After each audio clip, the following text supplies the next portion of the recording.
എൻ്റെ പേര് ആൻമരിയ. ഞാൻ കാലടിയിൽ നിന്നാണ് വരുന്നത്. ഞാൻ ഉടമ്പടി എടുത്തത് കഴിഞ്ഞ വർഷം ജൂലൈ 4-ാം തീയതിയാണ്. ആദ്യം തന്നെ ദൈവത്തോടും മാതാവിനോടും 1000 നന്ദി പറയുന്നു.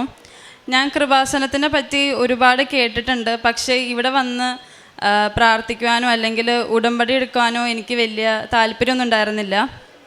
ആ ടൈമിൽ തന്നെയാണ് ഞാൻ എൻ്റെ ജർമ്മൻ എക്സാംസിന് എഴുതിക്കൊണ്ടിരുന്നത്.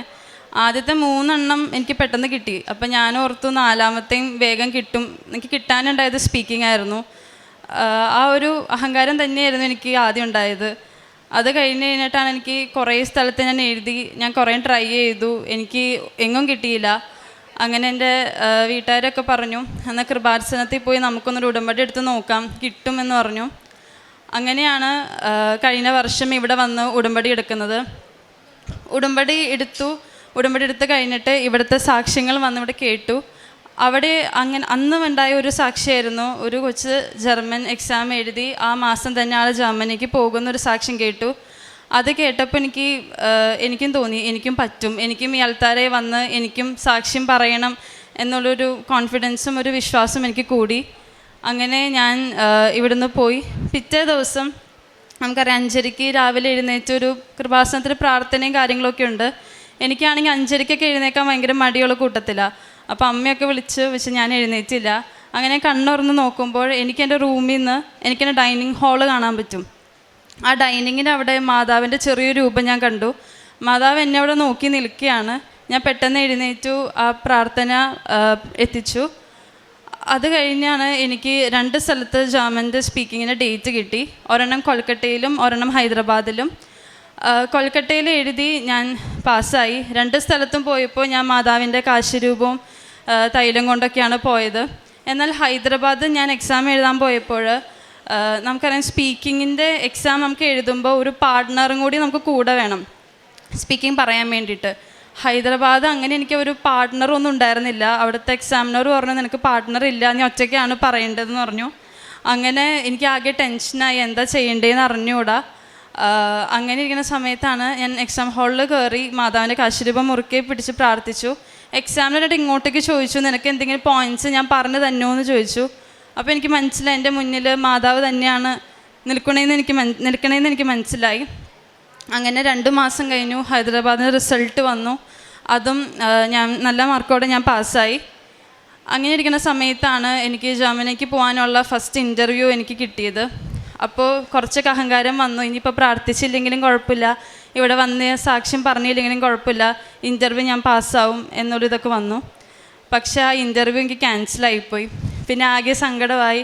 ഇത്രയും ഞാൻ ചെയ്ത തെറ്റെനിക്ക് മനസ്സിലായി. എനിക്കെല്ലാം കിട്ടുമെന്നുള്ളൊരു വിശ്വാസം, ഒരു അഹങ്കാരക്കുള്ളി വന്നു, എനിക്ക് കിട്ടിയില്ല.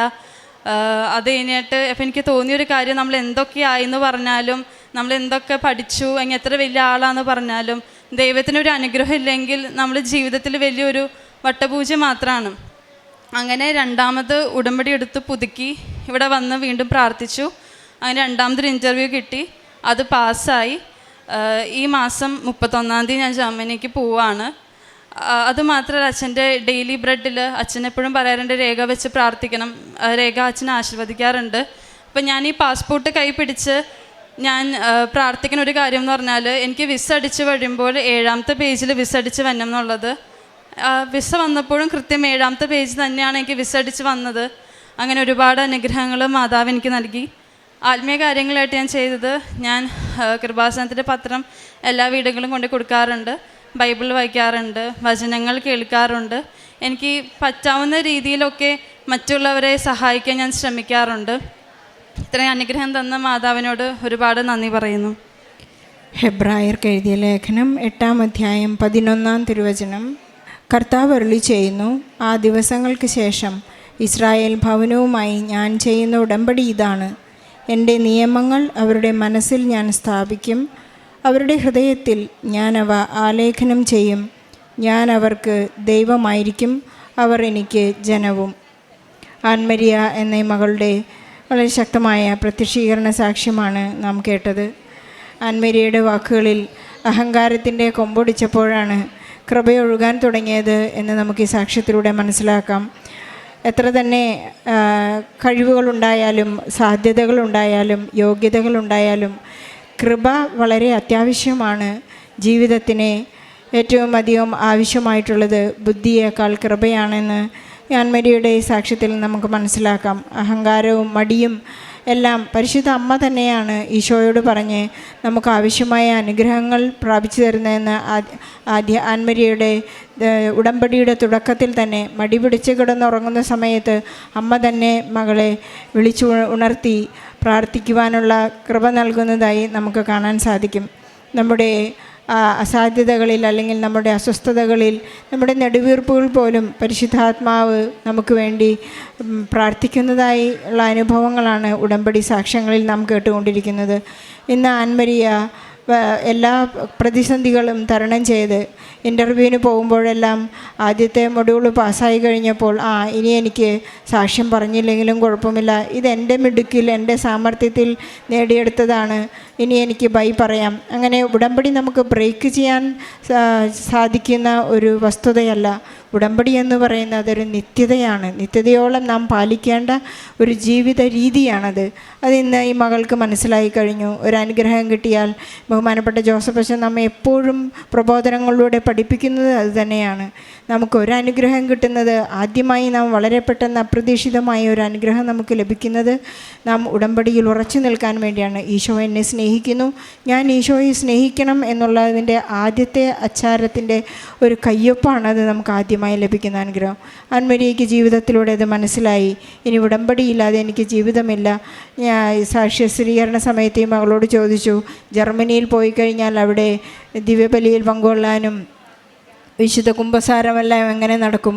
മകളുടെ ഉത്തരം വളരെ നല്ല ഉത്തരമായിരുന്നു. ഞാൻ അവിടെയെല്ലാം ജർമ്മൻ ഭാഷയിൽ തന്നെ ചെയ്യും. ഞാൻ ഇനിയും പരിശുദ്ധ അമ്മയെപ്പോലെ കർത്താവിൻ്റെ ദാസി എന്ന് പറഞ്ഞുകൊണ്ട് ഞാൻ ജീവിക്കും എന്നുള്ളൊരു വലിയ തീരുമാനത്തിലാണ്.